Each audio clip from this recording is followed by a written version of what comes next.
Alright, what is up, people? So today I'm just really quickly going to, this is a microphone shootout. I did this with a vocal mic a while back, a lavalier mic versus a shotgun, and today I'm not a gear person, but I'm always looking for ways to make my life easier. So if there's a microphone, for me the shotgun mic that I ended up using, that I'm using for this video right now, immediately sounded way better than the lavalier mic that I was using. So to me, it saves me time. Not having to tweak stuff, not whatever, I can set it up and it sounds great. I'm not really a gear person, but if it saves me time, it's worth maybe checking out. So today we are looking at a 421 versus a SM57 on a snare drum, okay? So most people just buy a 57 and call it good. But I have been talking to a ton of my friends. I live in Nashville. A ton of my producer friends, ton of my studio friends have all said, hey, you got to check out a 421 in your snare. You're going to love it. So I'm going to do that. I literally have not done that yet. While I'm talking to you right now, I have not started recording this 421. I have no idea what's going to happen. I don't even know how to place it. But we're going to figure it out. So I'm going to put this SM57 up, and then I'm going to play a little bit so you can hear, and later at some point I'll cut to the computer. You can see what's going on at the computer.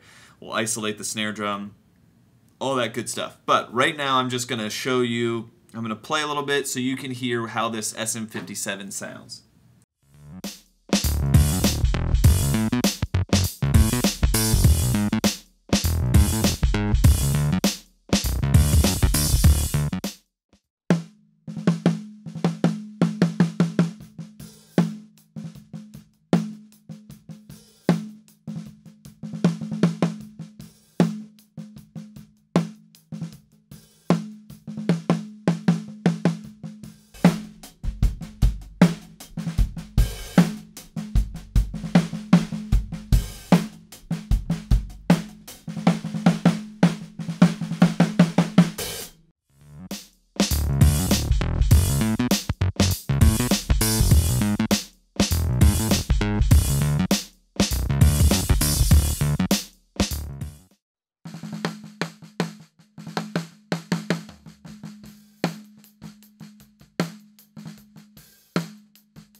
Hey, alright, so we're at the computer, and now I'm going to play you the isolated snare drum track with the SM57.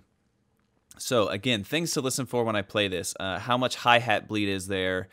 As far as frequency range, you know, what is it? Does it bring out the high end a lot? Is the low, what does it do in the mid-range? Is there a lot of boosted low end? You know, just pay attention to the frequency range, because when I compare it to the 421, you're looking for what naturally that microphone does better or worse than the other, right? So I'm going to play this 57. Now, there's no, if you'll look, there's no, I've applied some, I've flipped the phase on these snare drum mics, because when we play them all together, you know, phase, whatever. Not a lesson about phase. It's about the snare drum mic. So the snare drum mic is isolated, and there is absolutely no compression or processing on this in any way. So let's take a listen to this SM57.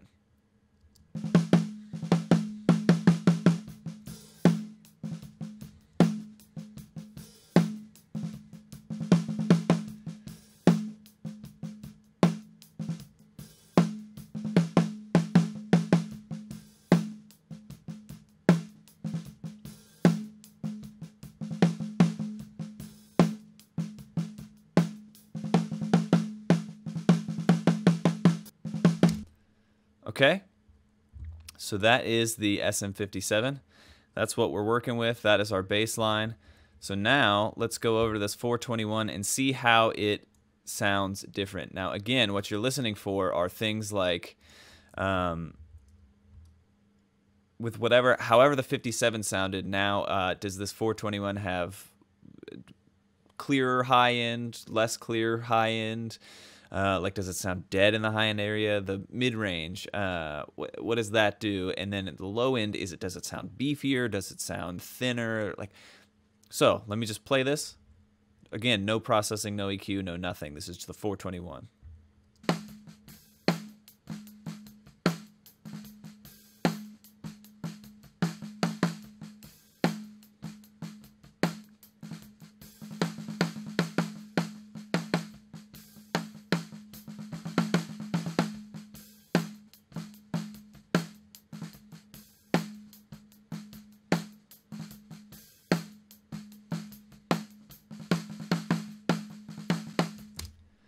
Okay, interesting. Now, let me go back and play both of these clips, all of the drum. I'm going to unmute the rest of the drums. The only drums that are muted are the rack tom and the floor tom. I never hit them, and because there's no processing on anything, there's going to be, since I didn't gate the toms, there's going to be some resident rumbling from the toms that I just don't want you to deal with, because that's not what we're here for. So I muted the toms, but everything else, the room mic, the overheads, the hi-hat, everything is unmuted. And the only thing I've done, no EQ, no compression, I've just flipped the phase on a couple of things. So let's listen to the snare drum. I boosted the snare drum too. It's like pretty much maxed out. So it's going to stand out probably a little bit more than it would in an ordinary mix. But let's hear the drums in context. This is the SM57.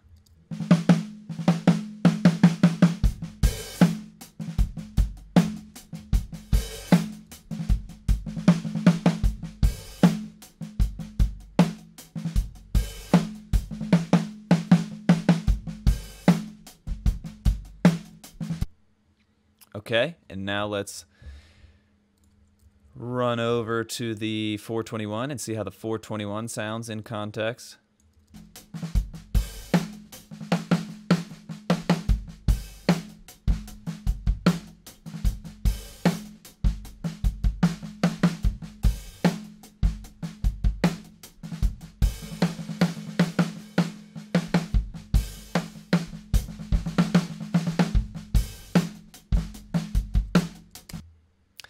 Okay, honestly, I really like the 421. I think that it has a little bit of more clarity in the high end, and it kind of naturally scoops out some of the mid-range stuff that I end up usually taking out of the snare in this room anyway. I like the 421, but that's my opinion. What do you think? Now that you've heard it in context, you've heard it isolated, what do you think? With literally just unplugging one mic and plugging another one in, what is your takeaway? Which mic do you like better or worse? I want to hear your thoughts. So put it in the comments, hit subscribe, and I think I'm going to leave this 421 up. So in the following videos on Instagram and YouTube, whatever, look to see whether or not I switch back to the 57 or not, because I think this 421 might live up there for a little bit. So thanks for watching, and I'll see you next time.